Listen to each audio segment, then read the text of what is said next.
Not exactly back to school, but back to learning for students across the province. Ontario's at-home learning program launched today after schools were shut down March 14th to curb the spread of COVID-19.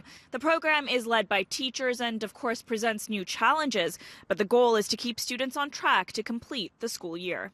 It felt like it had been years instead of just a couple days or a couple weeks. 3 weeks felt like too long. I was ready to speak to the students after a week of being at home. Keen to get back to school, and while they're still closed, classes are now in session virtually. A surreal experience for both teachers and students trying to find some normalcy in a time of crisis. It was different. I kind of miss being in the classroom.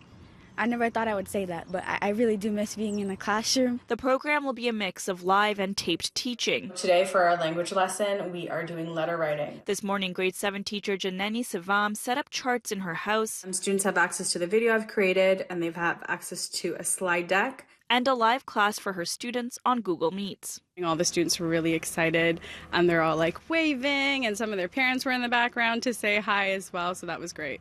The Ministry of Education says the vast majority of learning will be online, but calls and mailed packages are also an option. Education must continue, and we're taking every step possible to make sure this happens. They've also set out new requirements for the remainder of the school year.